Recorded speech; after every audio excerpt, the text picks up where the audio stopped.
بۆ بەڕێزان سەرۆکایەتی پەرلەمانی کوردستان، ئەنجومەنی دادوەری هەرێمی کوردستان، دادگای پێداچوونەوەی هەرێمی کوردستان، دادگای تێهەڵچوونەوەی ناوچەی سلێمانی و هەولێر، سەرۆکایەتی داواکاری گشتی هەرێم بابەت داواکاری کۆمەڵێک سزادراوی چاکسازی گەورانی سلێمانی.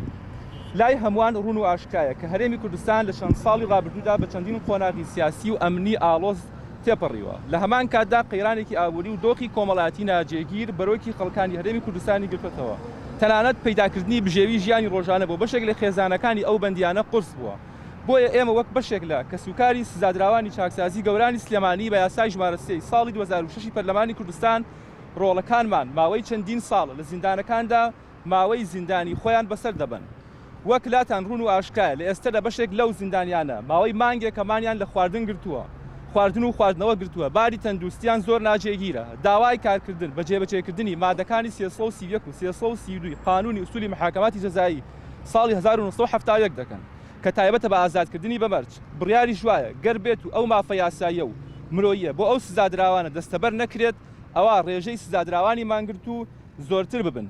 بەڕێزان سەرجەم لایەنە پەیوەندیدارەکانی تابەت بە کاروباری زیندانیان و دادوەرە بەڕێزەکانی دادگاکان و ئەندامانی داواکاری گشتی و لیژنەی مافی مرۆڤی پەرلەمانی کوردستان، سەرجەم ڕێکخراوەکانی کۆمەڵگەی مەدەنی، داواتان لێ دەکەین پاڵپشتمان بن و بەدەم ئەم داواکاریەمانەوە بێن. لەبەرەوەی داواکاری ئێمە ناچێتە ناو خانەی بەرگریکردن لە کەسانی تاوانبار، بەڵکو چۆن یەکەم ڕۆژ یاسا سەروەر بوو بۆ بە سزاگەیاندنیان لە ئێستەشدا هەر بە یاسا ئەو مافە بەخشراوە بە سزادراوانی ناو چاکسازیەکان کە لە مادەکانی 331 و 332 قانونی ئوسولی محاکەماتدا هاتووە. ئەگەر سزادراو سێ لەسەر چواری ماوەی بەندکردنی خۆی لە چاکسازیەکان بەسەر برد، ئەگەر هاتوو لەو ماوەیەدا کەسی بەندکراو بوو بێتە کەسێکی چاکساز و لەلایەن ئیدارەی چاکسازیەکانەوە پشتگیری بکرێن کە بوونەتە کەسێکی چاکساز، ئەوە پێویستە بە بڕیاری دادوەر و لەسەر پشتگیری ئیدارەی چاکسازیەکان بە مەرجێک سێ لەسەر چواری ماوەی بەندکردنی تەواو بوو بێت ئازاد بکرێت. بەڕێزان ئەم ئازادکردنە بە مەرجەش بە شێوەیەکە گەر هاتوو ئەو کەسەی ئازادکردنی بە مەرج دەیگرێتەوە لە دەرەوەی زیندان بۆ ئەو ماوە بەندکردنەی کە مابووی تەواوی بکە و بە مەرج ئازاد کراوە، ئەگەر هاتوو هەر تاوانێکی تری ئەنجامدا، ئەوە جگە لەوەی کە دەبێت سزای ئەو تاوانەی کە ئەنجامی داوە وەری بگرێ، هەروەها لەگەڵەوەش دەبێت ئەو ماوەشی کە تەواوی نەکردووە و بە مەرج ئازاد کراوە بۆی هەژمار بکرێتەوە و لەسەری بند بکرێتەوە. بۆیە ئێمە لەم ڕوانگەیەوە دەڵێن دادپەروەری و جێبەجێکردنی یاساکان، نەهێشتنی بارگرانی و قورسایی لەسەر شانی ئیدارەی چاکسازیەکان لە ڕووی خەرجیەکانەوە، ئامانجی بەندیخانەکان کە چاکسازیکردنی کەسانی بەندیە، لە هەمان کاتدا دۆخی ئابووری و کۆمەڵایەتی و دەرونی کەسانی بەندیش دەخوازێت کە کار بە بنەمای ئازادکردنی بەمەرج بکرێت.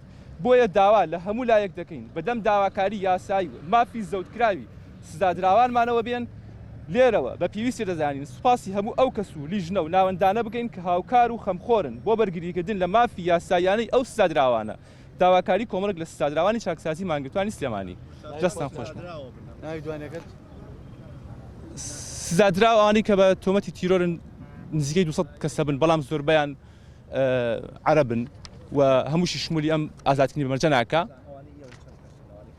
ئەوەی ئێمە لەوەچە نزیک بە 10 کەسێک هەبین تقریبان. بەڵێ بەشیر محەممەد.